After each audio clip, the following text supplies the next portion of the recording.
Yeah, we are. He says it goes live at 9:55. I guess that's true. There are many things Yeah, that we're I live don't know, immediately. We're that I now don't know, currently but I live don't. on. I'm looking at it and we're not live, and We're I've never live on heard that Twitch. policy before. It still says 5 minutes. Okay, now it is live. Okay. I All will right, John, grant let you me that. explain to you what is happening in a way that your little peep, and people don't know that this is our relationship because the mics are muted. We have a very antagonistic relationship. Listen, you pea It's brain. founded on religious differences. Listen, you religious pea brain. Someone has scheduled very obviously on your channel on YouTube that that TDR goes live at 10. That's the countdown you're seeing. Potentially, that preempted our ability to go live 10 minutes early in total silence because we like them to just sit there, think about it, stew in their lives, not like without us. Just there's no us. It's just them and their thoughts and their chat, squatting, dragoning, all that BS. Dragoning? Because I know we're muted. Those dragon losers. That is so aggressive. Dragon losers is the dumbest thing You've to gone too far. This is the opening blows in the happy half hour TDR wars. Dragon losers, you bastard. Listen, you dragon losers. No, that is so in line with the discussion that led to Dragon Squad being created. It's like when you try to say something cool and you can't. Dragons are such winnery things. That if you know. It's like, when has a dragon ever lost? Anyway, second-rate dragons. Carry on. Okay, so back to the going live time. So, obviously, Craig is the best, and whatever Craig says goes, and he definitely knows more than me. Let's acknowledge this up front. But I've never heard of that rule, and the timer started 10 minutes before 10, and it had a 10-minute countdown, which is what you'd expect. But at the 5-minute mark, the counter goes away and the screen changes, so the counter is still accurate, but why wasn't it a 5-minute countdown? Why was it a 10-minute countdown? Did it change? First of all, this is the most compelling conversation Shut anyone's ever. No. Injustice. I feel like I described something to Emma, and she literally goes, "This is so boring." That's why we love Emma. I think it was on Common Room. I was like, "Here's the technical challenges of running this show," and she goes, "I am so bored right now." She doesn't care at all. At all. I think she does care. But she doesn't care about like I think she just saw an opportunity and just went for it. Yeah. Anyway, okay, so we're cool. Craig, you're on my list.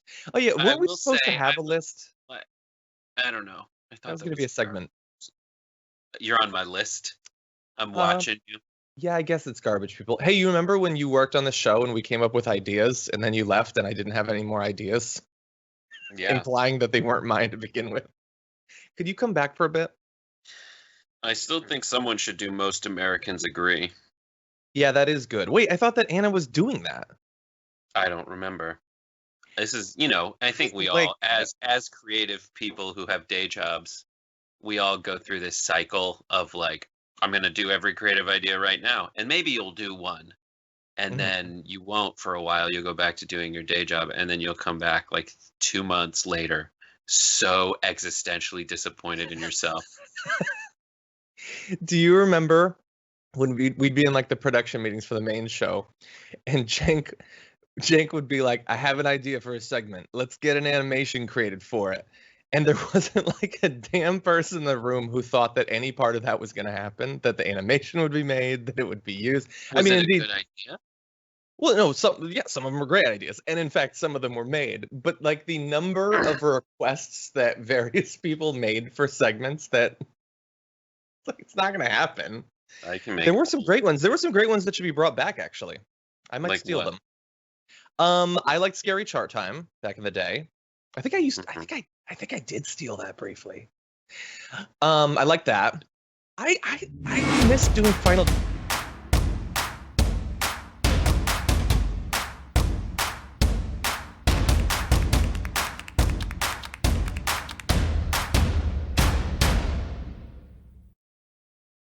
See, those of you watching, you don't necessarily know Marissa, but you'll get to know her. And one thing you need to know about her is that I didn't know that the animation was supposed to start. And I know what she'll say. I gave you visual updates, but I don't pay attention. And that's what you need to know about me. Anyway, Marissa, you're the best. Anyway, you'll meet Marissa eventually. Everybody, welcome to the Damage Report. It's on Friday and we're live, whether I'm acting like we are or not. Brett Erlich. How's it going? I too missed the countdown, and the best part is Marissa is there's 3 windows, so 2 of them are small and 1 of them is big, so it's split on the bottom and I did it this way so I wouldn't miss it. She's just like very prominently featured on the screen, and I still missed it too. Well, I only have 2, so I have smaller previews of people, but like as soon as I called her out, I saw in the tiny preview she went. Because why would a host of a show do that to their employees? These are all good questions. Perhaps we'll figure out some answers as we go through the show. Super weird to call her your employee, John. She works for That is a very good point. That is a very good point. Okay, I end up being the bad guy, as you would expect, actually. She could have you fired. It'll end up happening someday. I look forward to it. Bring your best, Marissa. Anyway, okay, so today's going to be a great show. Because it's Friday, and because I'm feeling good, and I'm wearing a shirt with little pineapples on it. And they're not pajamas. Stop spreading rumors that they're pajamas on Reddit. I had I worked at the first place I had to wear like nice clothes to go work. I was in a talent agency. You had to like wear a tie every day. And some guy, Raj, said to me, "Don't ever wear anything that can be described with like an adjective like this. Nice pineapple shirt. Mm-hmm. Nice elephant tie." Those are and not I look the down same and I am thing. wearing an elephant tie. Were you also wearing a pineapple shirt? No, I would never do that. That's ridiculous. I'm gonna wear this because it's comfortable. Okay. Anyway, so welcome to the show. Great to have you here. Excited for Garbage People this week. I think it's gonna be a good one. Also, I just want to answer your question. You haven't asked it, but your shirt has. I do like pina coladas and getting caught in the rain. Both things? Mm-hmm. I never thought I would meet someone who synced up in so many different ways. Anyway, everybody, welcome to the show. If you've only been here for a few minutes, you may not yet understand that this is technically a politics show, but it'll come. It'll come. John, before you continue, when does the Jimmy Buffett concert start? Like, when is the beginning of it? Do I need to find a seat? Did you bring the parrot head stuff? I made a conscious effort to craft a rundown that I think you and I can actually get through in an hour, but it's not going to happen. It's not going to happen. I tried to map quest Margaritaville, so if you could just text me the directions, it's going to be a lot easier. Okay, I'm gonna go put on a black t-shirt like I always do. Okay, so we have a few things we have to get through before we get to the stories, and in those stories, we'll be talking about the last night of the DNC, Trump's bonkers press conference yesterday, or rally meeting, I guess technically. What could change a Trump or Biden voters' minds? Not much, but we know what it might be. Steve Bannon, there's some video of him, related to the breaking news of yesterday. That's just amazing. It's so good. And then we will be closing with our Garbage People of the Week. So definitely anticipate that. If you're already here, and I'm assuming a good number of you are, please hit the like button, share the stream and all that. We'll be, commenting on your comments and your super chats and your tweets and everything. But before we get into all of that, I did want to let you know, because you're our live audience and you deserve the news first. We are perhaps, assuming that I can make things work, going to be transitioning after today's show to phase 2 of the Damage Report under lockdown. We're going to be sort of under lockdown. The idea is, and I say this just so that my technical failures of the weekend can lead to me having to pull it back, I might be back in studio as of Monday. I'll still be alone. It'll still be weird and creepy and a little bit depressing, but I will perhaps be in the studio. So I know that it's a big change and everybody's, been very used to the way things are. It feels like it's been 10 years, but I think the show's still going to be fun. So we're gonna do our best to give you the best job that the best show that we can. So we'll see. We'll see. I gotta get some stuff set up, and I might fail. So you never know. But that's the idea. Brett, what do you think? Brave New World? Are you ready to someday go back in the next 6 months? Oh, brave new world that hath such people in it. You know what I mean, John? Yeah.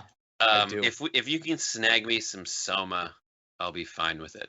Is that one of the drinks that we have at the studio? No, Soma is the drug everybody takes in Brave New Oh, World, Brave which New is World, yes. referenced in The Tempest, and I quoted both just now. John, I'm a reader. You have so many quotes. Anyway, I see a lot of people are saying, will you bring the board games? That's people's chief concern of the show is what's behind me and can't speak. But anyway, no, you're right, and I do plan to. It's like, I have that little backdrop with the books and, my Bernie action figure and stuff. I'm going to try to integrate some of the board games into it, so we'll see. But anyway, with that, you know what? Why don't we do a little bit of news? Brett, what do you think? I'm down. Why not? Can you use a green screen showing your show? Yeah, the truth is yes. Could. That would look so dumb. Yeah, no, I don't think. I mean, I could. No, I don't think I'm going to. But good idea. Maybe we'll see. I do want to, before we get into the show, because it's almost over. I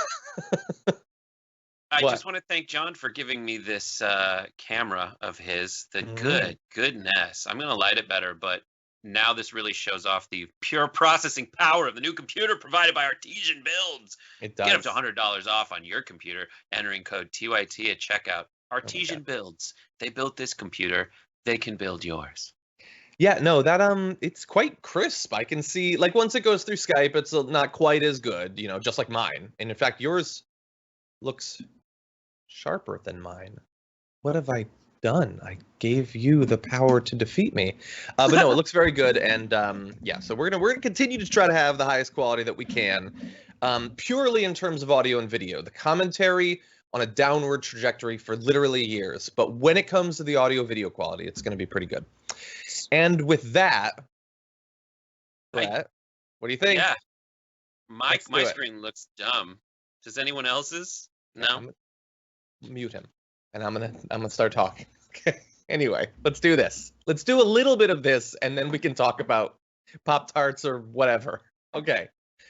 Last night was the last night of the DNC, and it was a big one because there were some heavy hitters. Pete Buttigieg gave his speech, and Bloomberg. We'll talk about those. But the biggest one, obviously, is Joe Biden, and I think that it's safe to say that a lot of people watching that were wondering, how is this going to go? Is it going to be a good speech? Is it going to be a solid speech?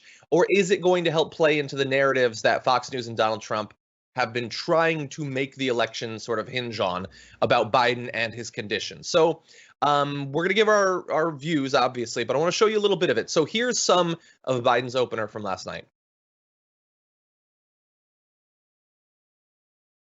Here and now, I give you my word. If you entrust me with the presidency, I will draw on the best of us, not the worst. I will be an ally of the light, not the darkness. It's time for us, for we the people, to come together. And make no mistake, united we can and will overcome this season of darkness in America. We'll choose hope over fear, facts over fiction, fairness over privilege. I'm a proud Democrat, and I'll be proud to carry the banner of our party into the general election. So it's with great honor and humility I accept this nomination for President of the United States of America. But while I'll be a Democratic candidate, I will be an American president.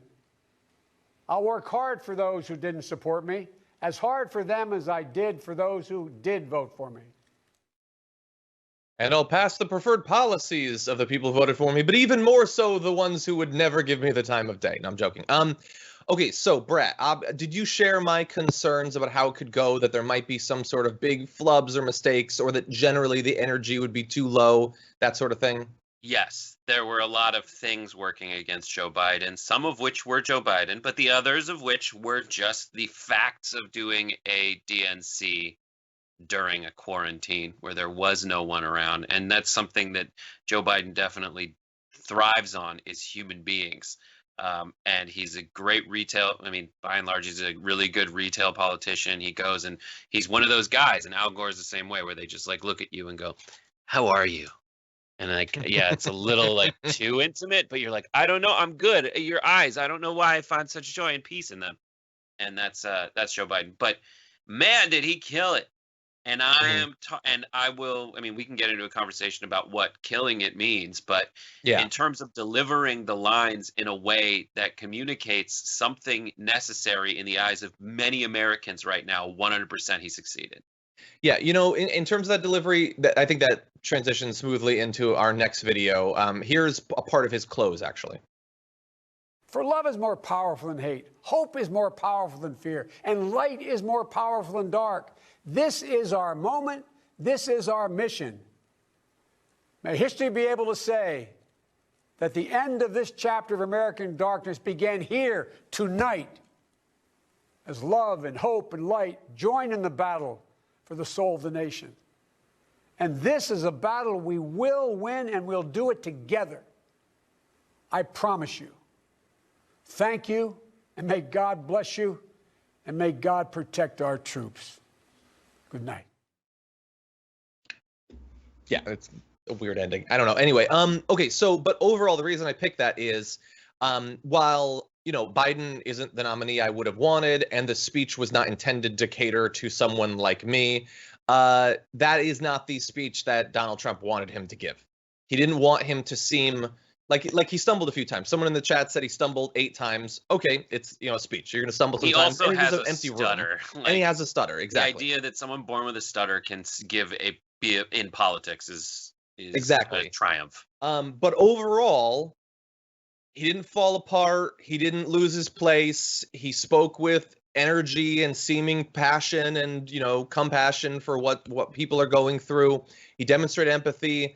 And I know some people like Michael Shore, who obviously has paid attention to 100 times as much politics as I have, says it was Biden's best speech ever. I don't know if that's true. I thought Biden's speech in 2016 at the convention was pretty good, but it was definitely a good Biden speech. And it was obviously more coherent than any time Donald Trump has spoken in his entire life. And so for the sort of race that Donald Trump wanted to be involved in, this is not the speech he wanted Biden to give. Yeah, and there's a great moment that's kind of floating around, and I think we'll play it later on TYT, is on Laura Ingram's show, Don appears, little Don Jr. appears, and there's just an amazing moment where he's like, "All right, let's get into it. I'm on Ingram. This is a safe place. I'm just going to deliver my lines. You looting person, voting person. Let's get at it." And Ingram just goes, "Yeah, he really killed it tonight. I mean, everything you want to say about Sleepy Joe Biden, you can't anymore. Your thoughts?" And you see, and JR pitched this, he's like, you just see the emoji, the smiling emoji turn into the frowning emoji on Trump Jr.'s face. And it's absolutely true. Now, they're still going to say it. The Trump side still says Sleepy Joe. They try so hard. And the truth is, there's a lot of people who are going to watch Fox News who Trump is hoping are insulated from any outside interpretation involving reality. But when people on Fox News are saying, Biden's kind of killing it, I mean, there's no insulation. Even though you're in the basement bunker, you can still hear the music outside. Yeah, and that the context of the room that it has to be given in, I've tried to give credit, like yesterday on the show, to Kamala Harris, who didn't give as good of a speech as Biden. We got to give people a couple extra points because it's weird to give a speech in an empty room. So everyone needs to understand that. It's a wildly different skill. That's the other thing that people need to know, is it is a different skill in political communication.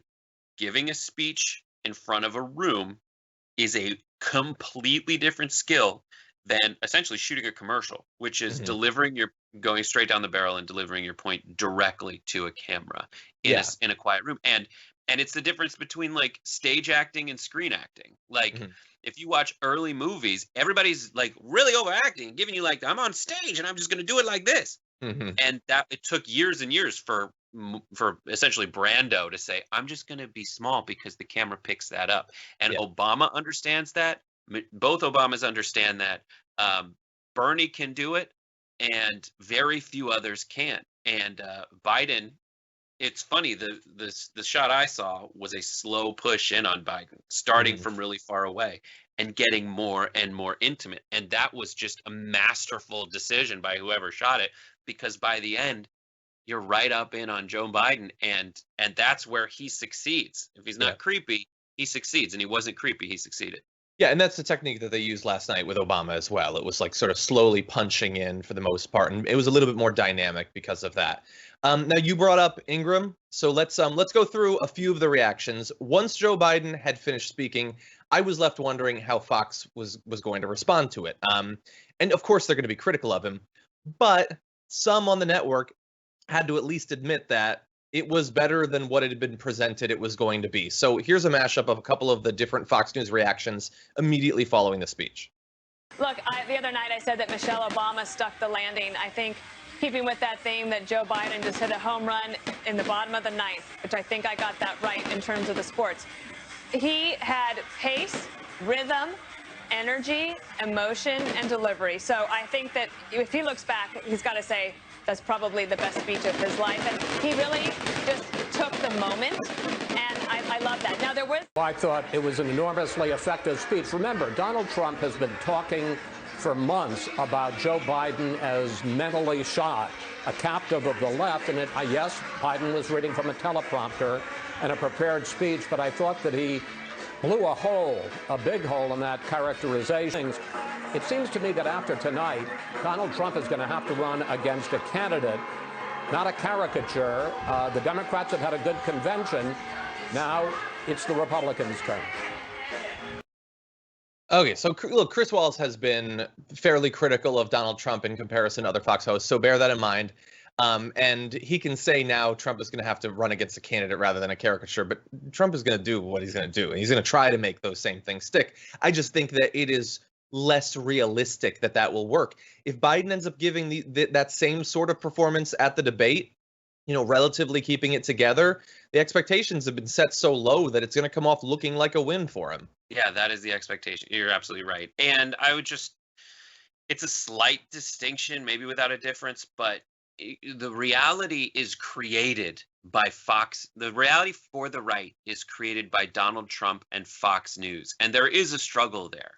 So Trump will absolutely do what he's going to do. But in terms of creating that reality in the viewer's eyes, like the Dana Perinos, the Chris Wallaces are able to shift people's opinions at the margins. And in a layout like we have in America, where you can be up by 11 nationally and it's a squeaker till the end, like those margins matter. Yeah, it does.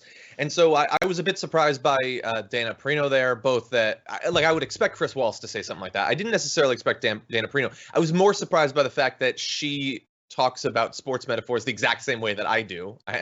That stood out to you, but I'm not even going to go remotely close to that.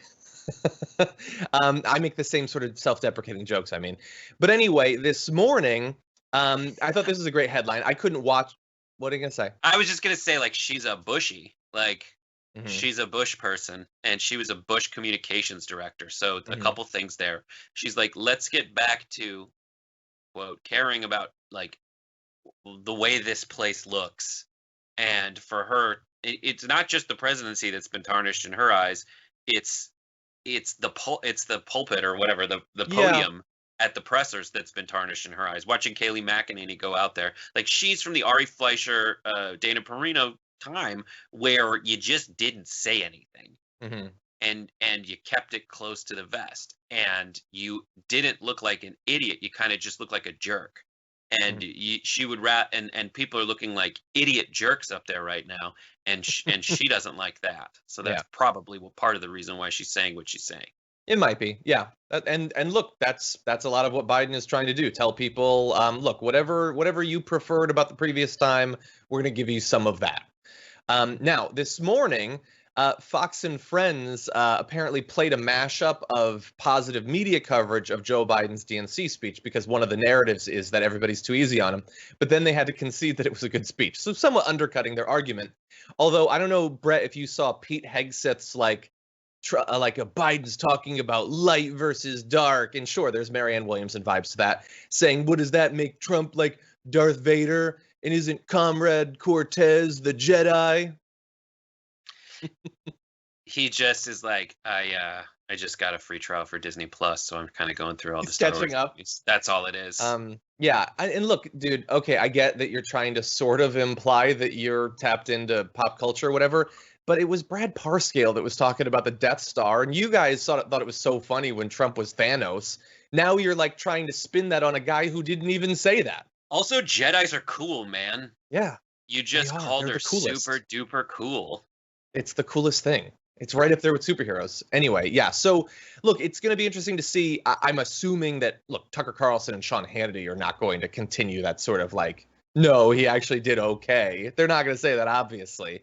But it'll be interesting to see if Laura Ingraham from last night to today, if she significantly changes the way that she talks about it. I would expect that she would. There was I think it was a Vanity Fair piece or like a Brian Stelter thing explaining essentially why you won't see that at Hannity. And Hannity does think that Trump's nuts. That's what it's been reported. I did see that. Staffers have been saying that Hannity knows that Trump's crazy. He just is like, I don't know. I know where my bread's buttered. Mm-hmm. And that's it. So it's all those suspicions seemingly confirmed. Yeah, I hope that Trump sees that. We'll see. We don't know. Okay, before we jump into other news, and there is a lot to get to, let's catch up on some super chats. Zane was first today with Stewing in Thoughts, Dragon Losers, and then like the people's eyebrow. Wait, how did he hear? He didn't. He can tell. Zane is psychic, so that's how that happens. That's true. Like a Jedi, those losers. Kylon says, so bummed I missed yesterday's live stream with Rashad. Please know that you both and all of TYT are making a difference in ways you all don't even realize yet, i.e. the old guard, also Umbrella Academy. Wait, which am I? Because I want to be the Umbrella Academy then, because they're younger. I don't know if you're a fan of either of those. I haven't. My wife, that in the dark, my wife has kind of started watching without me. So I sit in the corner and cry, and that's kind of entertaining. That's cool for her, I'm sure. I do want to say that, like, I go and do things behind the scenes on like a shared computer we use, so I kind of listen to some of the interviews depending on whether your voice is particularly annoying that day or not. It's not true. I totally understand. No, I'm just joking. But I was like, who is this? And I minimized myself, and I was like, this is a really good show yesterday. Yeah, it was good. It was great. So good. Okay, Rob Shively says pineapples are known as a code for swingers. Is that true? I had not heard that. Who bought this shirt? You or your wife? I did. Do you know why? You would never expect the reason, but it was because I was going to Hawaii, so I bought a shirt with pineapples. Neotub Ninja. That's amazing. That's the opposite of getting a souvenir. I know, but I've literally never gone to like a tropical like vacation. That was the only time, so I bought shirts. Hey, let me just say, John, I'm only making fun of you. You look so relaxed. Continue. I'm only making fun of you. I have quite the collection of very similar shirts. Sure that you do. But don't worry. Neotub Ninja says, John, did you get your shirt from White Coke Store? Much love. Doesn't sound like much love. Stop, Dobbsmerk. It's going to ruin your experience with this shirt on Twitch. Dobbsmerk says, Boogaloo John confirmed. Oh, no. Oh, no. He just stares. R doesn't want you to know. Okay, let's see. Joel Hunt says, am I the only one who wonders why the statue on the splash screen has a fire wiener? Is it a representation of Trump starting the fire? I don't know what you're talking about, but thank you. I assume that's the splash screen for our show. Well, thank you. Dragon Squad has a fire wiener. Rodney Fong says, in support of John's Starbucks when he goes to the office next week. Oh, thank you. Even though, again, and I always try to remind people of this, the money goes to support the network. It doesn't go to me, but thank you for the super chat. And it does go to supporting the coffee machine at the studio, so it'll work in the end. Although I might bring my AeroPress. I think I will. I just got a new kettle. I got an AeroPress and a pour over. I'm going to try both. And I got a cool new kettle. So I think I'm going to be set. All right. We can talk about this later. We will. Really Let's just do the rest of the show now. Okay. Nick Wensler, thank you. Franklin Sharp Slicer says, John and Brett, great day, you bet. Here's a bit of cash to take out the trash, and happy half, then drink to forget. Have a grand weekend, my friend. Thank you. One of the best stories ever told surrounding TYT is on Happy Half Hour. Aishwarya Nagchowdhury, who's our associate producer on main show, she had a Skype conversation with Noam Chomsky trying to get him tell him how to use Skype. That's and cool. She just goes through like that Mad Lib of an experience. You got to check it out. She must have lost it, right? Well, watch and see. I will. Okay, Adrian R saying what I'm sure many people are thinking.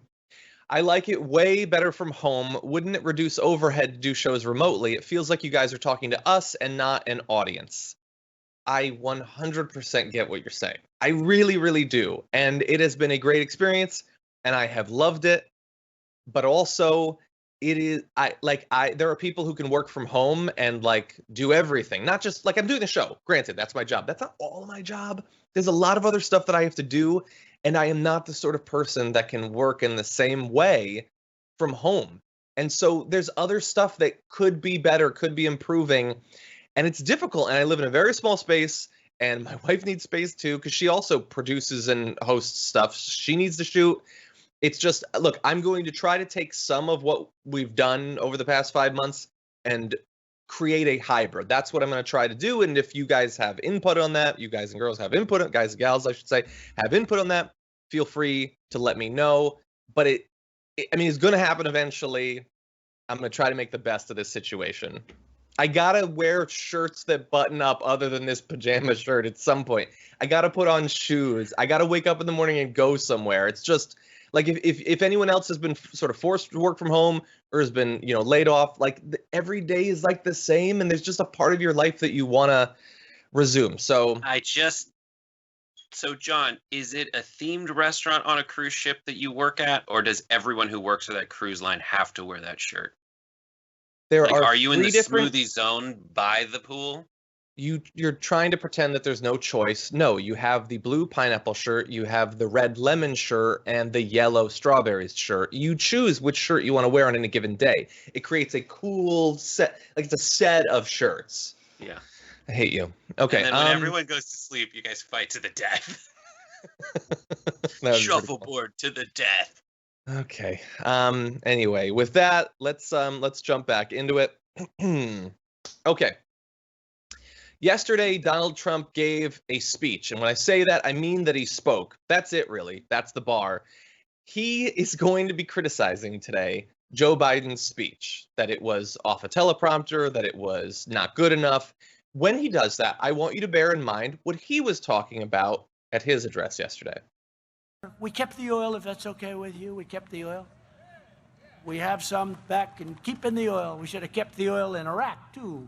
Remember, I used to say, keep the oil, don't go in. I'd say, don't go into Iraq, but I was a civilian. Nobody cared. I was like you. So nobody cares. I want to get that mosquito out of here. I don't like this. They'll say it's cruelty to animals. I don't like, no, it's true. They were saying the other night, the shark.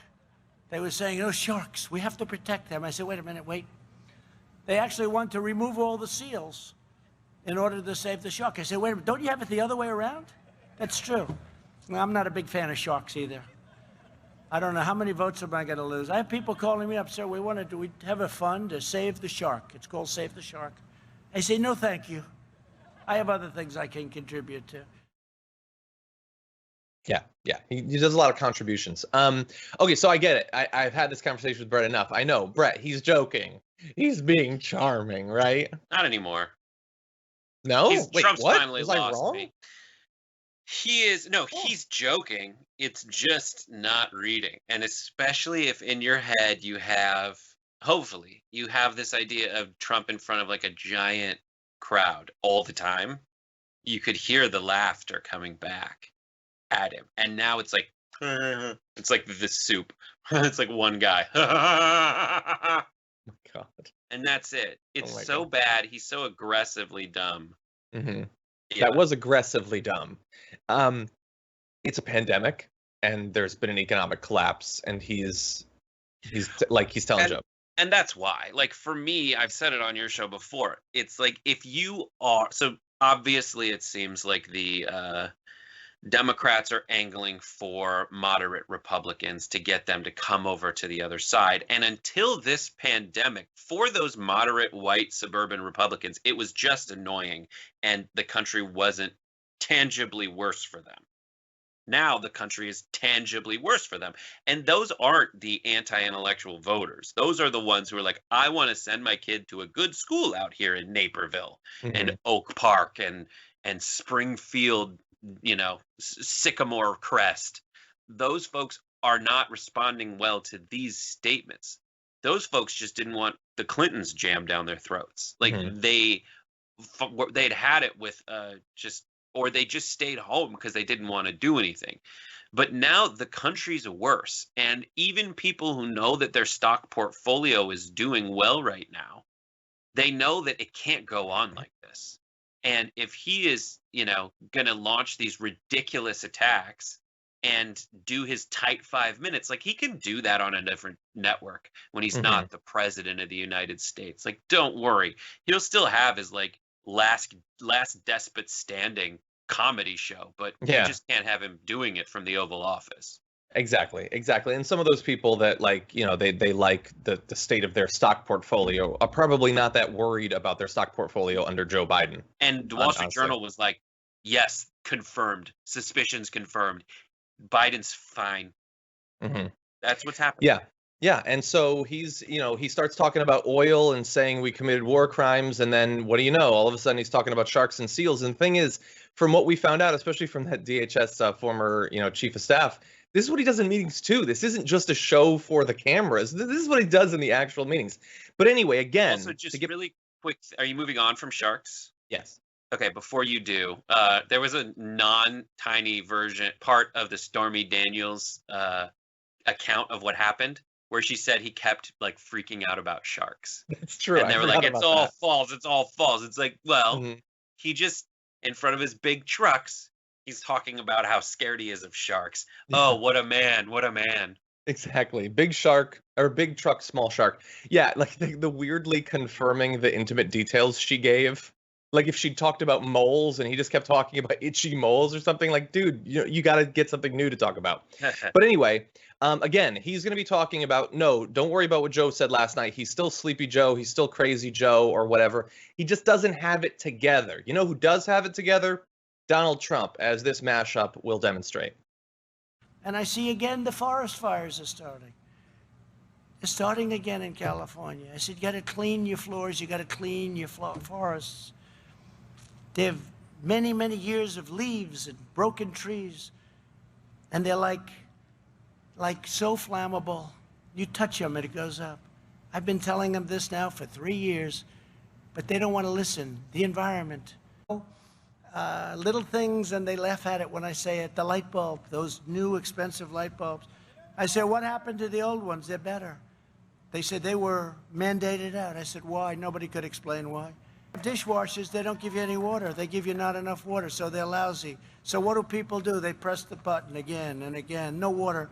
I let them have lots of water. I won't say the third element of the bathroom because they always just bring that up. So I won't say that, but you know what I'm talking about. When I take a shower, I can have water hit my hair instead of drop. It's hard. Right now, we are leading a war. That's incredible. But right now, we're leading in so many polls that they refuse to put out. Okay, so there's a lot there, and we could have just played the whole thing. He's lost his mind. They were mandated out, and why? Nobody can explain. That's true, but not in the way that he's implying. I bet that they couldn't explain it to him, as in get him to understand why, but there were certainly reasons why. And the button, no, the toilet. I won't talk about the toilet, but you know what I mean. And then the water hits my head, and we're leading a war. I mean, we're leading polls against Joe Slow. Yeah, it was a mess. That could have gone on for a long time, but great job, Marissa, in putting that together. Yeah, I do want to say, he's an expert on toilets because he's put the whole country in one. And the ad that should be made, and it probably already has been made, is have every analyst on Fox News and every offspring of Donald Trump say he's just so slow, and he's lost it. His mind is shot. All those things that they're accusing Biden of, and then just play that mashup in between them. Yeah. Because Trump his brain is jello, and Obama's attack is so accurate, which is he hasn't risen to the job because he can't. Because he can't. It's just not in him. I mean, I know his fans want it to be in him. And if you're stupid, you think you know everything. Mm-hmm. That's what they teach you. Don't act like you're dumb. If you're an actor, don't act like you're dumb. Act like you know everything, and you'll seem dumb. And that's exactly what we just saw. Yep.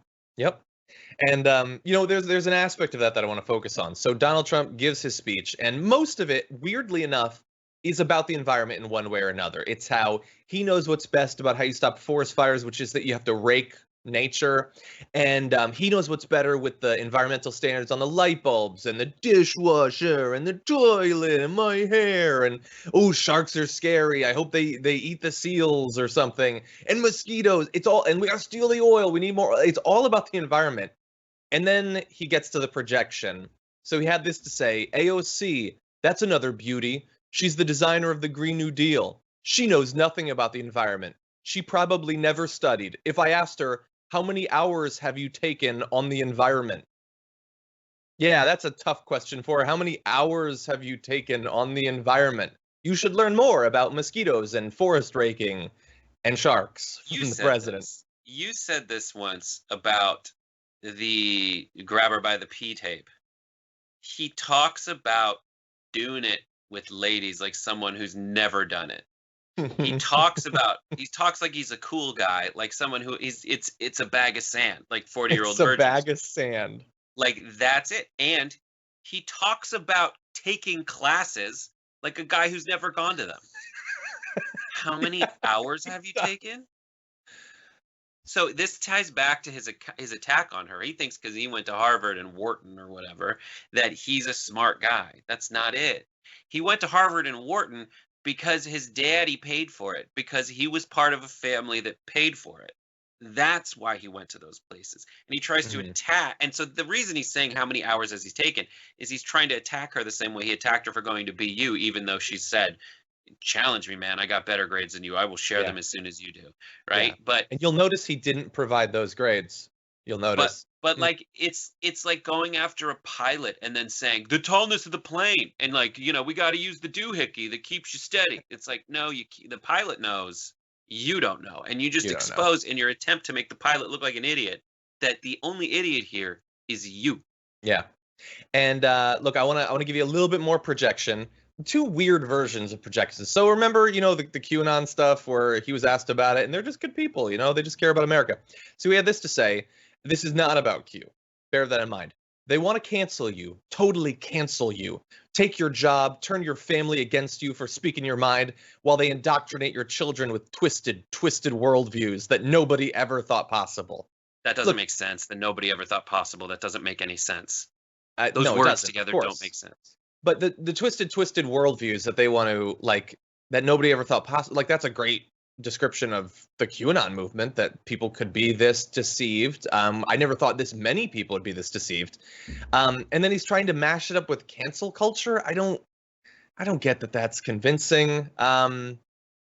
He's trying to cancel Goodyear, man. And I think maybe Sharks. No, he's trying to cancel good years. And we haven't had one since he's been president. We haven't. He also had this to say. So they already owned themselves. I don't remember who it was. It might have been Daily Caller or whatever on this same way. But he decides to do it because he said, if you want a vision of your life under a Biden presidency, think of the smoldering ruins of Minneapolis, the violent anarchy of Portland, or the blood-stained sidewalks of Chicago, and imagine the mayhem coming to your town. That's a dark vision of a future under Biden that is already here without Biden. And everyone I know called out the hypocrisy in that when it was in his ads. Mm-hmm. Like, it was in ads, and someone's got to test something before it makes its way to the stump speech, or vice versa, right? You do the stump speech first. What works there, he obviously brings back, but he always has that section where he's just spitballing, vaguely remembering things he said before that got laughs and cheers and jeers. But for that dumb argument, that so obviously dumb argument to make its way all the way into a stump speech, and not just any stump speech, this speech he's making, it's not normal. And I've said, like, there's norms that are good and norms that are bad. And this one, there's a norm that you're, as a sitting president, you're not supposed, or as any member of any party, you're not supposed to do anything that conflicts with the convention of the opposing party. It's just take a week off. And he's not, like, no president does this. No sitting president has ever, like, done a political news event during a convention. And he did it. Well, and to further that point, what was he doing during Biden's speech? Do you know? I don't know. He called into Sean Hannity's show and did a live interview for that hour. It's funny. He's such a sad little man. As if any Hannity viewers were watching the Biden speech anyway.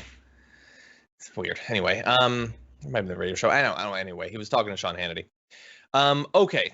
Great points, though. That's as much as I can take of him. He's a madman, and he's not going to get better because, as Obama said, he can't.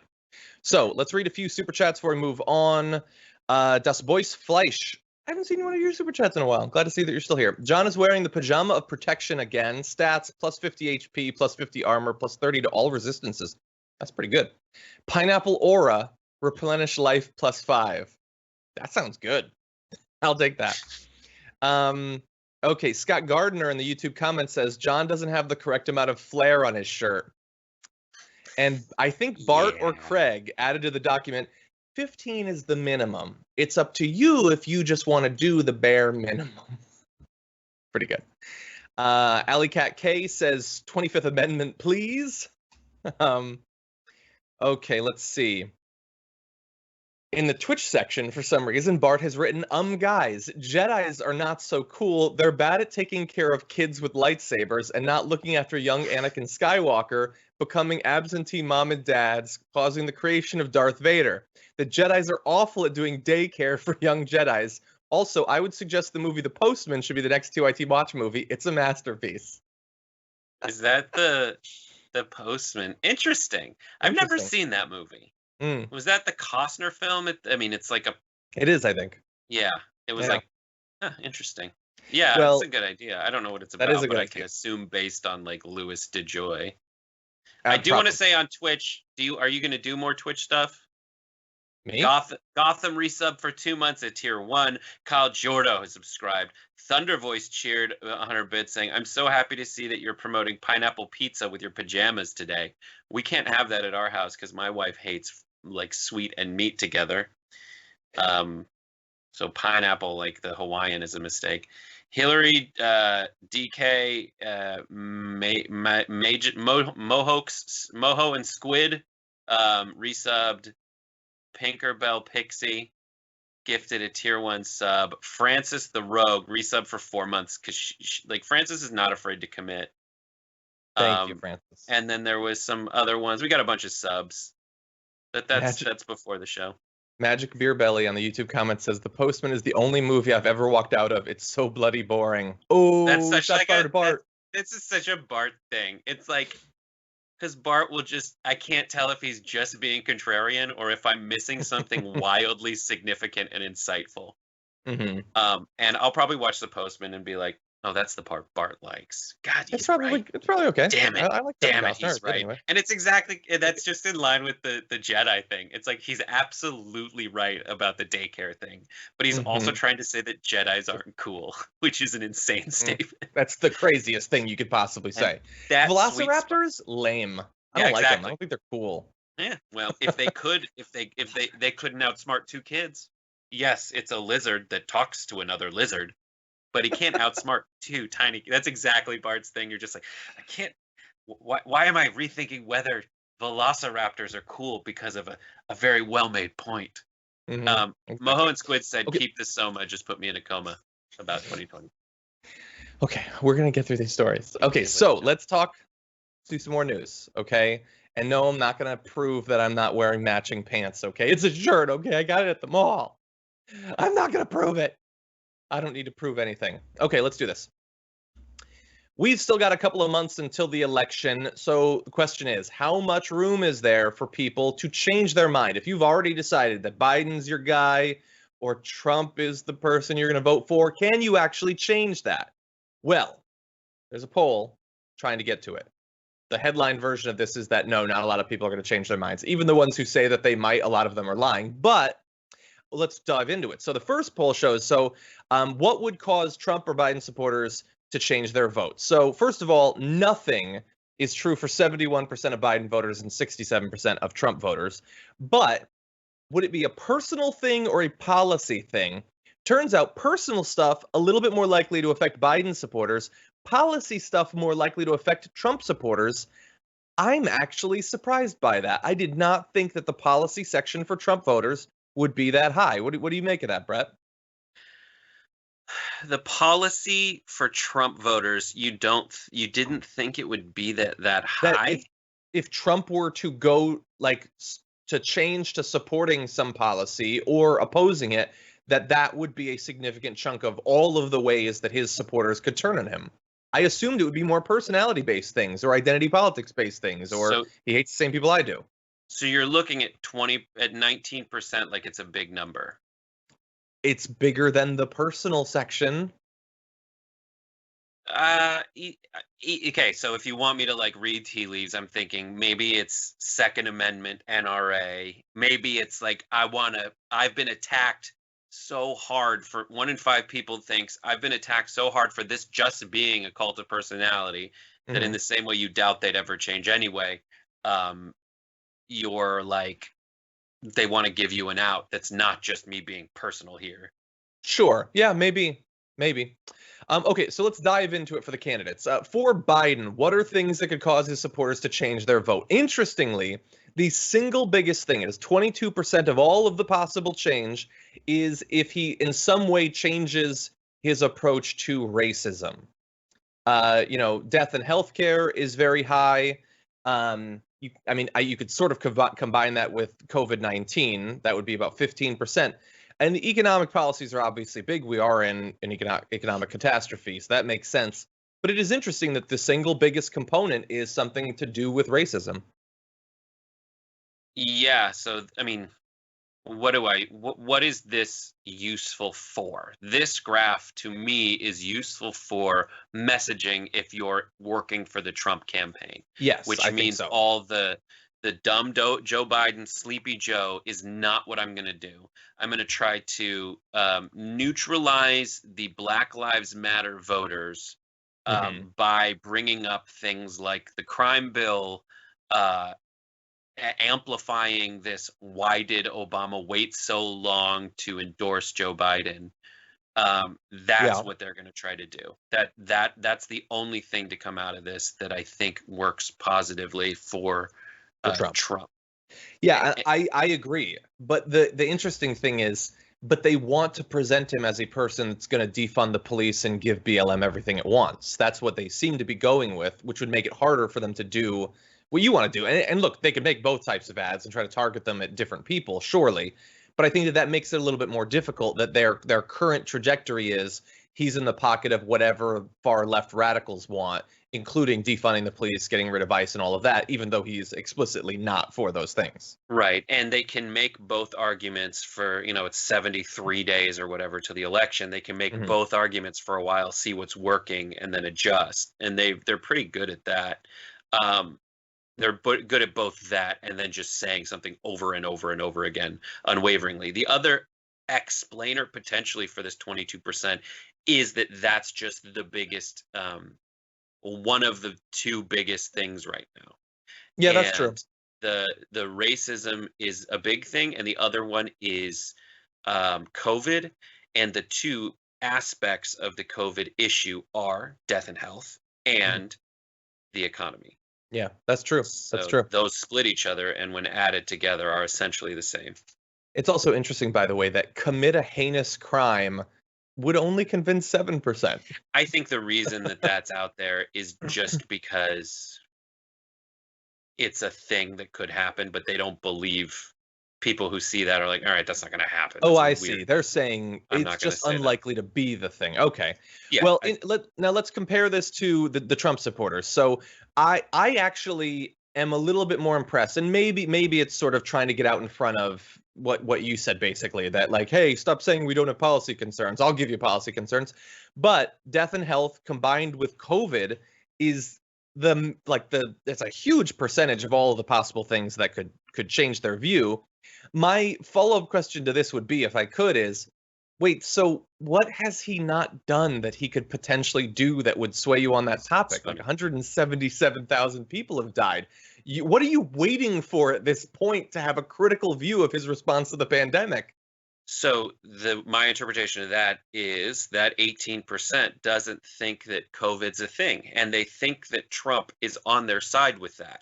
And if he comes around, and this is just a guess, if he comes around and starts advocating for shutting things down, then I ditch him. And the explainer for that, and the thing that would explain that, is the same options are available here for Trump voters and Biden voters, but the Biden voters are more into the actual outcomes of Trump's mishandling of COVID. And they think that, I mean, I read this as, what do they think that Biden could potentially mess up on? And they just don't think he'd mess up on COVID, because he's been saying that he has a plan and sharing it since March. Well, let me ask you a question then. When they seem to be, like you said, your read is, they're saying if he were to start to take this seriously, as Democrats are, saying you have to wear a mask, being okay with shutdowns, talking about it seriously, admitting that it's a thing, that's what would turn me off. Do you think that is actually true for many of them? Wait, say that again? So you said your read is that when they say COVID's a thing that could change their mind, they don't mean that he could fail. They mean that he could take it seriously, and they don't think that it's serious. Do you think that that's actually true? Let's say that you're right and that's what they're saying. Would they actually turn against him, or would they do what they've done with pretty much everything he's supported, change their views in line with whatever he happens to be saying? I think they could. I'm fine. That second interpretation is probable, or that second what option is more probable, because they have with everything else. Because he is a hypocrite. He has changed his positions, and no one seems to care. And we talk about that voting bloc as like 20 to 35%, crazily enough. And it hasn't really changed. It's eroded at the margins, but no. And that's true. I wasn't, and I think my interpretation isn't it. My first, which you described in the first part of it, is not at odds with the second part of it. That's how they're answering the question, and that's how I've always approached polls. Is people know they're taking a poll, they know they're answering a question. They do so not, you would assume, maybe because it's anonymous, that they would just answer it anonymously. But a lot of people know they're taking a poll and know that this poll will be used for something, even in just like an abstract sense. And so I always see things like this, where this is how they're answering a question to someone, versus this is how they truly feel. Maybe. So look, I think that these are the sorts of things that could potentially play into both what we would expect for the election, but also how the campaigns could run. But the overall, there's not that many people who seem willing to even entertain the idea of changing their mind at this point. It's enough to swing the election if there was a huge shift in the people who haven't yet made up their mind, but a lot of people have made up their minds. Yeah. Okay, now, before we move on to the next one, I just wanted to briefly read, I saw this YouTube comment. Daryl Lee says, 170,000, 'tis but a scratch. Exactly. Yeah, and that's not how you want your president to approach things. I tweeted something that was like, this is 4 years of flu deaths. This is, 80,000 Benghazis. You got this. Exactly. Okay, with that, let's jump into our next story. I do want to say that the hype train just came into the station. I'm really happy. The hype train came in at level 5, 16 subs, 3,700 bits. Holy crap, not the least of which was given by John's Venn diagram of desire, who gifted 2 tier 1 subs. Thank you. So when you say that it came in, you mean that it ended up at, right? Yeah. It got to tier 5. Okay, I'm learning Twitch. I don't know if that's a term, but yeah, I think we got you're to right. tier 5. Okay, now let's give them what they want, which is awesome news. Okay. Yesterday, breaking news, Steve Bannon and a few of his accomplices were charged with wire fraud and other crimes having to do with stealing the money that was donated to a charity fund to build the wall. Now, look, he's a grifter. I don't think it's a massive surprise to people that this was an incompetently run organization. The idea that they were like blatantly stealing the money to buy boats and things was a little bit surprising. We showed you the boat, the Warfighter. What is really surprising, though, is that Steve Bannon actually admitted to all of it on video. Take a look. Stephen K. Bannon and Brian Kolfage. Welcome back. This is Stephen K. Bannon. We're off the coast of Saint-Tropez in southern France in the Mediterranean. We're on the $1 million yacht of Brian Kolfage. And Brian Kolfage, he took all that money from Build the Wall. No, we're actually in Sunland Park, New Mexico. What? He just said what they were doing. He said it. And he said it exactly what they were doing. Why would you do that, you arrogant bastard? See this? That's amazing. You hadn't seen that? I hadn't seen that. Kolfage looked quite uncomfortable as Steve Bannon was telling that joke. Yeah, no, we stole the money. Kolfage was in on it. He bought a boat with it, and now we're living the good life. But that's what you did. You just tweeted it, you fool. You tweeted it. That's so insane. It's so strange, though. Like, there's two. I don't know if there's two groups, but there's this I mean, I'm gonna sound like everybody who's been a socialist forever. But like, there is this fetishization of the grift and the scam in the essence of capitalist free enterprise, and it's the good work if you can get it. Like, what are you doing? What if you're giving money to this organization? There are theoretically two things you value. One, unbridled capitalism, because you're voting for Donald Trump, the greed is good, Gordon Gekko candidate. Let's just do it. Screw the government. And two, you hate like brown people, right? That's it. They're the problem. I'm not sure why. Something about jobs that I'm not doing, but yeah, it's them that are the problem. And you gave money and both things happened. But the truth is, the people like Bannon and Kolfage and Trump, they all view, well, maybe not even Kolfage, he's just like, sure, I'll take it if I can get it. But they all view you the same way they view Mexican people and Salvadoran and people in caravans trying to find a better life in America, so to speak. They just view you as puppets and people to line their pockets. So it's weird that there's no difference in the way they think of you and the people you hate. You know, they're both but they're just using you. And I wonder, again, like similar to the last thing we talked about, like I wonder if when they discover that they got used, if it'll change anything for them, because they're like, I don't know. It doesn't seem like they didn't mind that Trump was scamming them with his university and all that stuff. They really don't seem to mind being scammed. And so what do you know? Their politicians and their media commentators are all grifters. All right, so there's one problem with that, both with the line of arguments we've just been making, is the out that they've given themselves. When all else fails, which is deep state. Yeah, and they'll say that about Bannon, sure. That he was, but Trump is the one doing some of the scams. But they were no. They aren't scams, John.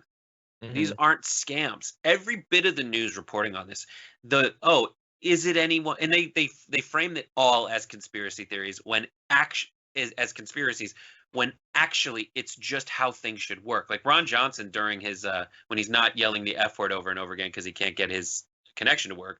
Ron Johnson said, it's so crazy. These Democrats have been trying to get mail-in voting to happen since April. It's almost too coordinated. And people are calling in with almost scripted attacks. It's like, you mean activism?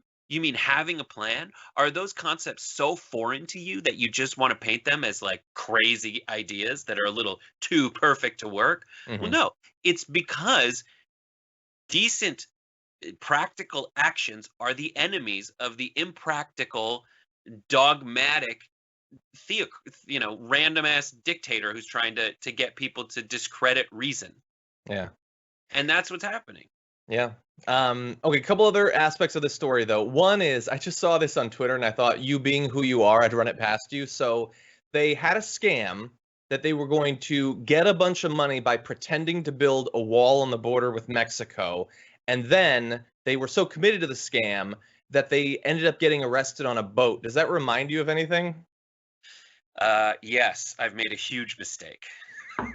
I saw that and I was like, he got arrested on a boat? Were there like pirates? Was Freedom! The answer is Arrested Development. 100%. I said it like 3 or 4 times, like George Bluth getting It's arrested. the same plot.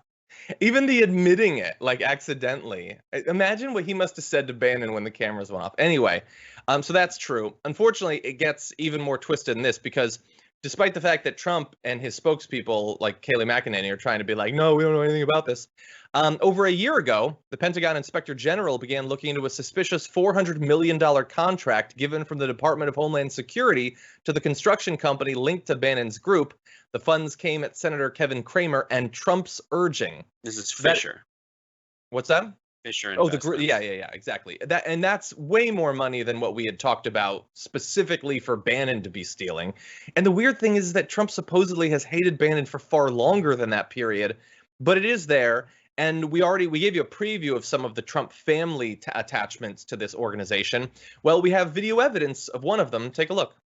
Right, this is private enterprise at its finest, doing it better, faster, cheaper than anything else. And what you guys are doing is pretty amazing. It started from a grassroots effort, and it's just doing some wonderful things for an important issue. Yeah. But the thing is, like, whether he knew that what they were doing was what they were doing or not, that is what they think private enterprise is supposed to do ideally. Like, they got rich off of it. They did it better, faster, stronger, all that Kanye stuff. And it seemed to work for them. Briefly. Yeah. Daft. Anyway. They put the daft in Daft Punk. Exactly. Yeah, I wonder, did Junior get paid for that? I guess it probably wouldn't matter even if he did. Yeah, it wouldn't matter because this is He'd have to everything. know. Everything is a government-sponsored investment in the future of the Trump organization, which just puts its name on stuff and makes money, and it just puts its name on the White House and makes more money off of it. When they have to actually run a business, when they actually have to like make sure that vendors get paid for stuff, they don't do it, and they get bailed out because they've never had to suffer a consequence in their lives, and we need to change that November 3rd. Exactly. Hopefully. Okay, we'll see who else ends up going down in that. Probably no one else, but hey, got a few bad ones. Okay, with that, Brett Erlich, are you ready to do this thing? Yeah. The last phase 1 lockdown garbage people. And if so, would you like to be the first? Yes. Okay. Let's. Then that said, let's intro this thing.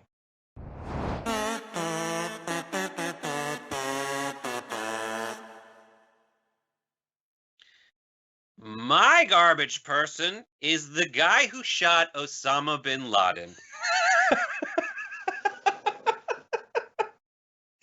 That's it? That you're gonna explain it a little bit more? Because I'm worried. Did you have an issue with that? Oh, good for him there. But he was flying on a Delta flight, I believe, and he sent this photo out. Robert J. O'Neill, I'm not a P word. Let's see if we can see that. Theoretically. No? Didn't get it? We'll put it in post. He was flying on a Delta Airlines flight, and he shared the term, I am not a P word, while wearing no mask. And folks came out and said, it's a lot of, it's just this idea that he is a man's man. I shot bin Laden, and where I used a tool called a gun and wore protective gear to protect myself, and took a lot of actions to make sure people on my team didn't get hurt. But I'm not going to do that now on this flight. Mm-hmm. Yeah. That is disappointing because obviously, like, you know, like the serving and everything, very brave and all of that. But this is a great demonstration of the limits of American masculinity and bravery, or at least sort of the traditional conservative conception of what it's supposed to look like. And actually, I almost went with this individual as my garbage person. I didn't. I went in a different direction, but. So what will you do to show that you're a strong, tough man and you're brave? You'll go and you'll shoot people and all of that. But something as small as, hey, could you wear a mask so that you don't infect me with a virus? Nope, not going to do that. That would make me look like a, in the words of Ben Shapiro, a pea. But it wouldn't. It wouldn't make you look weak whatsoever. It is a weakness of these men to think that that would make them look weak. It is stupid and ignorant and small and selfish. And when you're all of those things, you're not strong, you're not tough, you're not a big guy, you're none of those things. Yeah, you did some great stuff, brave stuff in the past, but now you're being asked to do very simple things to safeguard people's lives. And you just don't have it in you. There's something broken inside of it. You just can't do that. And for a guy to go from being a, quote, hero to many, the guy who got it done to avenge the deaths of many Americans, being part of the apparatus that is causing the deaths of many Americans.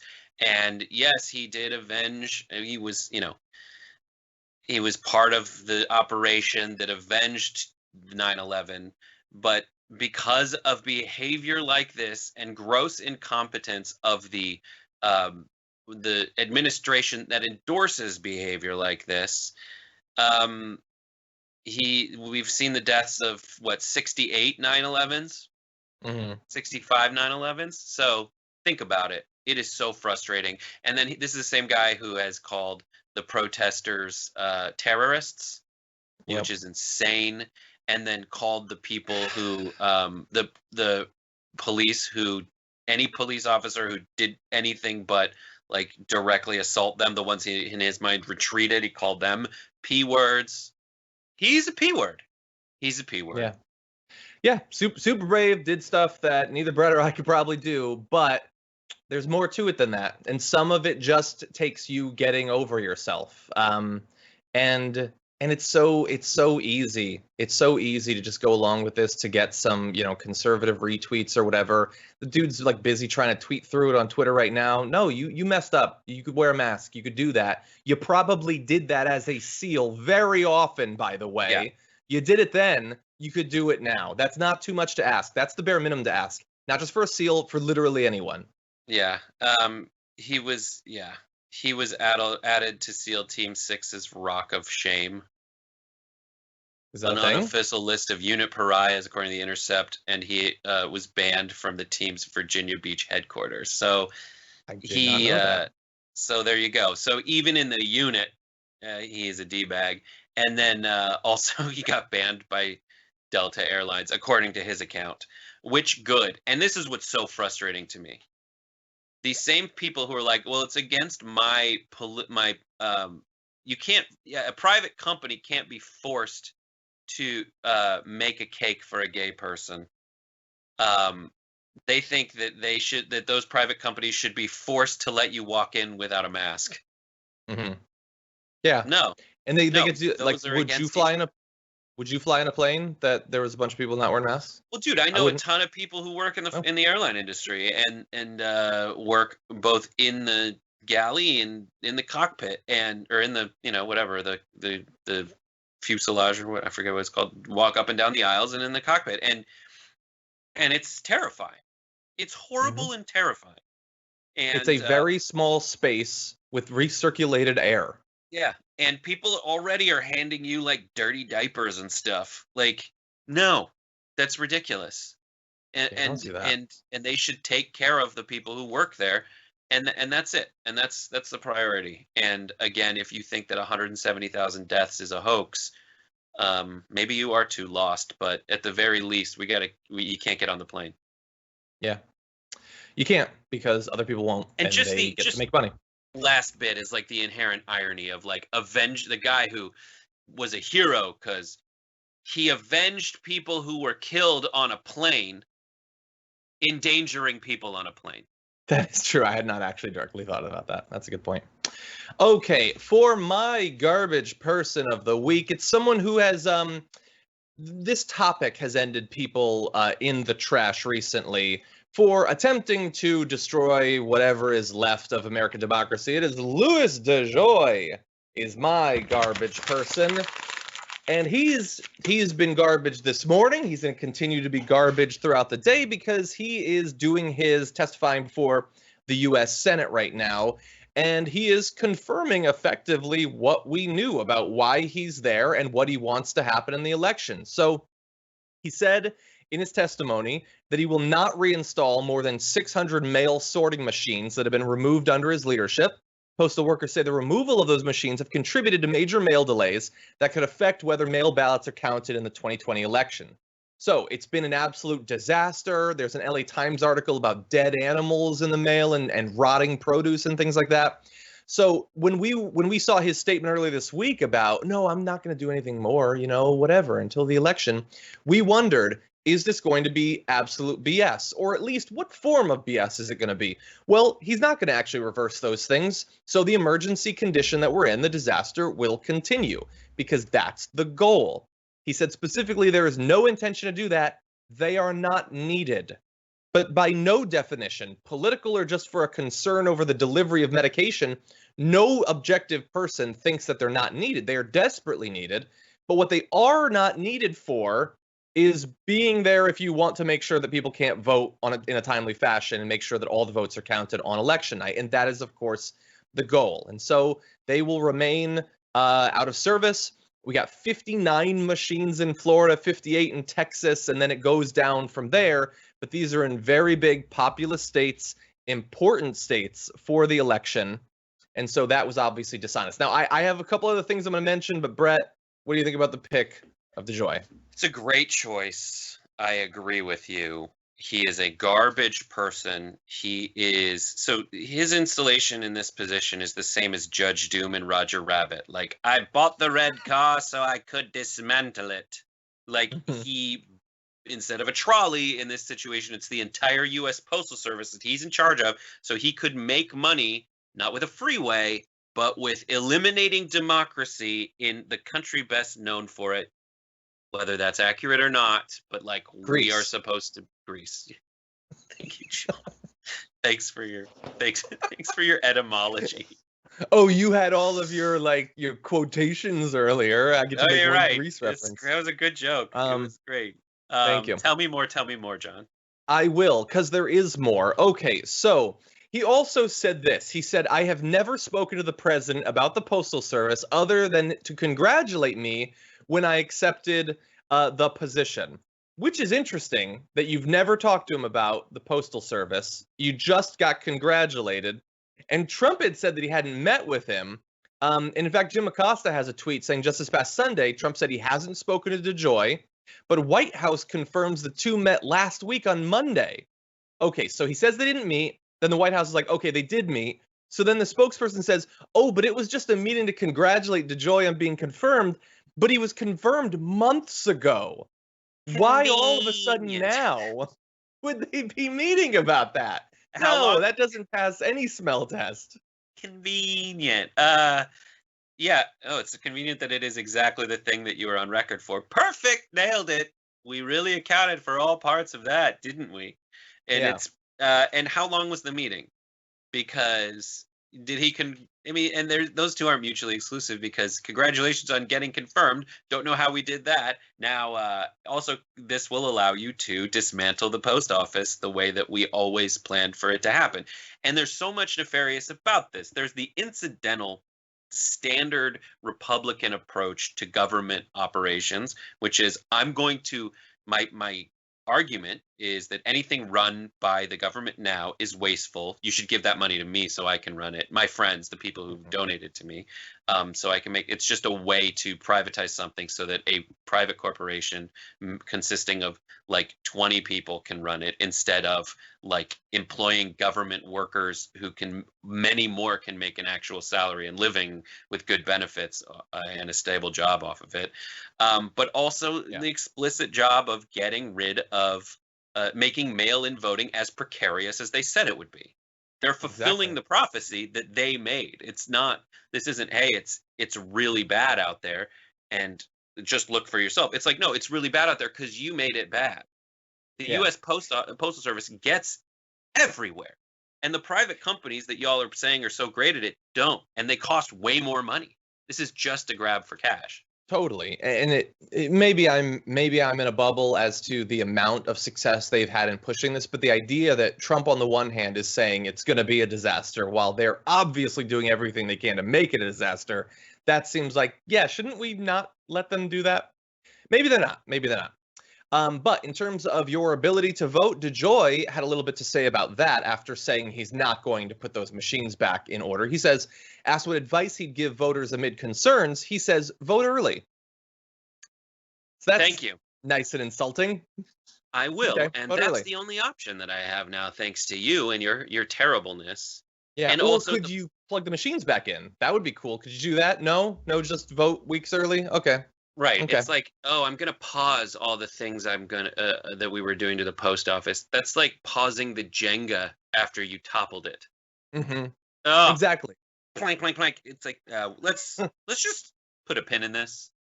Yeah, Leave it right as it is. And so in that reference where I said plug them back in, you might be thinking, well, but didn't they take the machines away? And for a lot of them, they did take the machines away, but they didn't take all of them away. And some, they literally just disconnected them. And so you might say, well, if he's not going to be continuing this policy, then it is as easy as just plugging those machines in.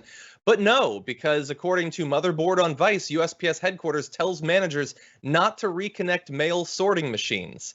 And we have a bit of the letter saying they are not to reconnect, reinstall machines that have previously been disconnected without approval from HQ maintenance, no matter what direction they are getting from their plant manager. So even if the manager's like, no, we can totally use this and we need to, this is an emergency, you are not to reconnect the machine that is just sitting there that could solve the problem. This could not be more explicit as to what they're trying to do. It's the answer. It's the answer. The answer to not being able to go out and vote, there's three answers. One, we could have like outside courtyards to make it safer. Two, we can open the polling places for longer, alleviating the crunch on all that. Another thing we can do is younger, healthier people can volunteer to be poll workers because they tend to be older, sicker people, so to speak, closer to death's door already. And anyways, and then the third thing is make mail-in voting easier and more and universal. Just do it. Yeah. Just do it. And they haven't. It might help them. Like all these states already sent voting applications. It can go. It can come back. We've proven it. We're just going to do it again. Yep. That's it. Yep. But they're not going to. So that is why he remains this week's garbage person. The last garbage person of phase one of the lockdown. But wait, there's one more. And that is the TDR community garbage person. So we posted on our community tab a few different options that were recommended by viewers, and 16,000 of you have voted.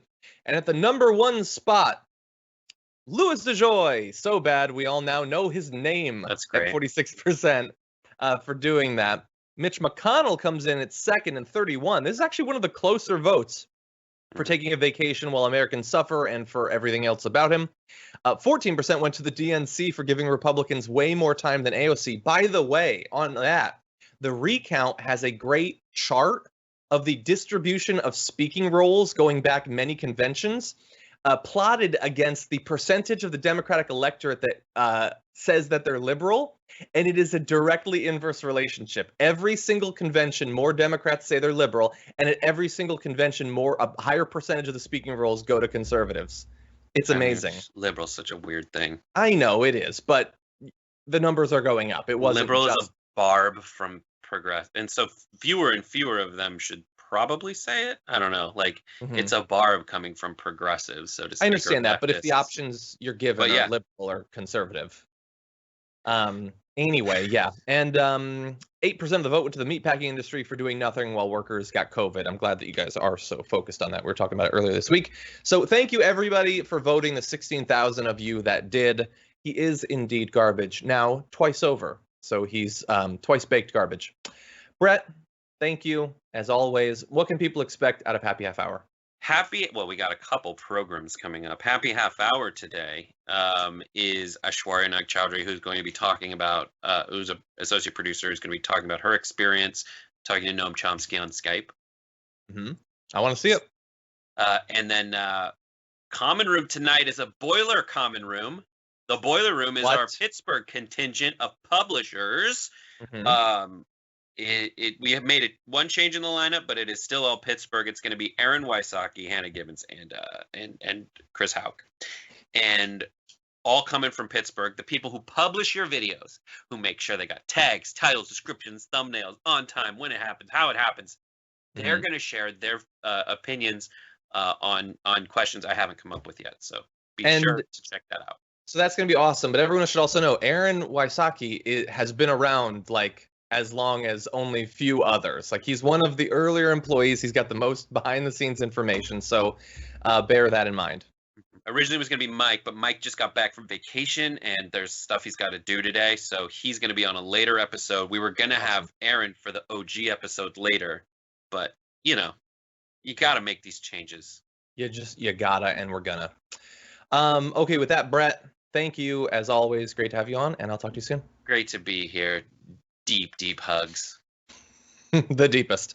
Okay, I'm gonna read a few super chats before we get gone. But you know what else I'm gonna do?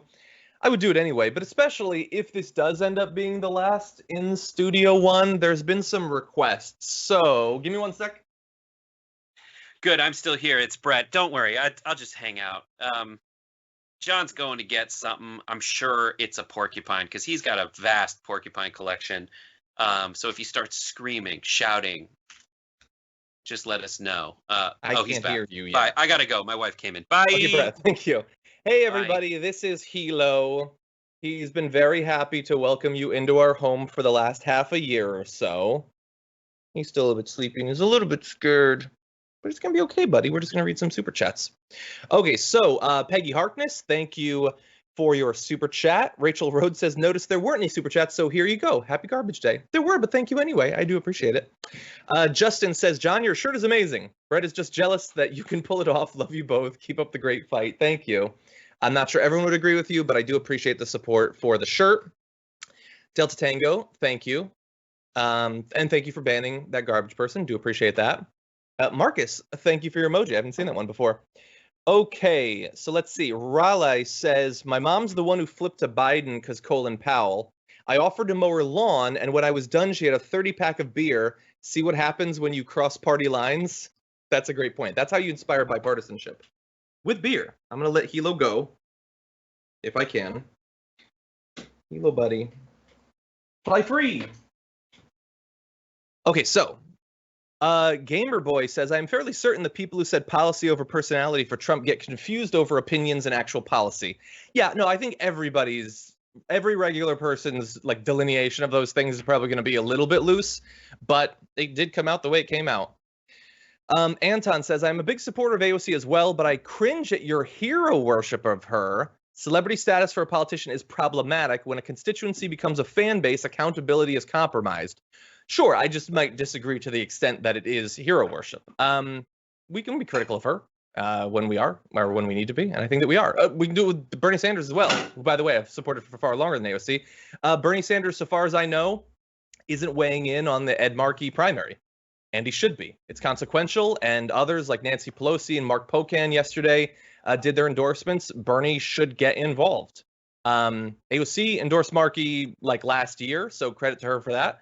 But Bernie is wrong on this, so he should get involved. Milo says, life is pretty good here in Portland, given who's running the country, a reference to Trump's speech. I'm glad to hear that things are going well there. Milo, thank you. Sue says, Trump has never been in a forest, yet he is lost in the weeds.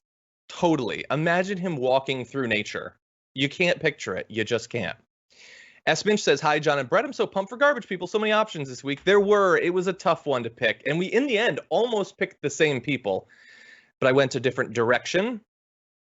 Allison says, why do I feel like I'm getting yelled at every time Biden delivers a speech? Did they give him the wrong dosage? Okay, yeah. I mean, I would think that was true of Bloomberg as well. He was definitely yelling, and he even sort of punched at the camera. Sometimes when you're trying to appear vigorous and aggressive, it's going to come across as too aggressive. Jenks Tricep says, I've been holding this show up for years. Funny. That's good. Let's see. Mr. Fester says, for Brett's new microphone charity. I appreciate that, but I'm not going to give it to him. But thank you. Gilbert says The Postman. This was Bart's movie recommendation. A Taste of Handmaid's Tale and Tom Petty as a mayor. Is Tom Petty really in The Postman? Not that different from Waterworld, both anti-hero Mad Max-ish. That's the impression I got, but I haven't actually seen it. Okay, it looks like one of the producers is putting a shirt with dragons into it. Okay, the dragons might have to be a little bit smaller for me to wear it on the show. Okay, Irie Man, thank you for your sub gifts. Appreciate that. Lady from the Bay, thank you for your positive comment about the shirt. I do appreciate that. Thunder Voice, I see you. I see you. There are some requests for a TDR shirt. Why you guys are idealists? No, you need to give up as I have. It's never, ever going to happen. It's never going to happen. But Jess Ortega says that she loves my shirt. Thank you very much. I do appreciate that. Eclectic Miscellany asked the question that's on everyone's mind at hashtag TDR Live. The most important question about John moving back to the studio to do TDR has not been addressed. John, will you be bringing at least one of the dogs with you? That people want to know, or at least me. I don't generally, but it is possible. My dogs they both have been at the studio. It is possible that that could happen at some point. Okay. With that, everybody, thank you so much for joining us throughout the week. It's been a big one, and we've got another big one coming up in not much longer with the RNC. I will let you know that yesterday I spoke with Rokana, and actually the endorsement of Ed Markey by, endorsement of the Ed Markey challenge, or Joe Kennedy, by Nancy Pelosi did come up. So it was a bit spicy. That's on the channel, as all of our interviews are. We have a journalist who's going to be joining us from Belarus later on in just about 15 minutes, actually. So we're going to be talking about the situation there. That'll be going up on the channel as well. Definitely check the channel each day so that you can see those interviews. They don't go live. If you want to see them, you are going to have to check the channel. And we're working on, a playlist for that and everything. But that said, thank you so much for joining us. Wish me luck in the tech tests to come. Or if you want the show to continue to remain in my home, wish the worst for me in that endeavor. But either way, thank you for joining me. I'll see you soon, and stay safe out there.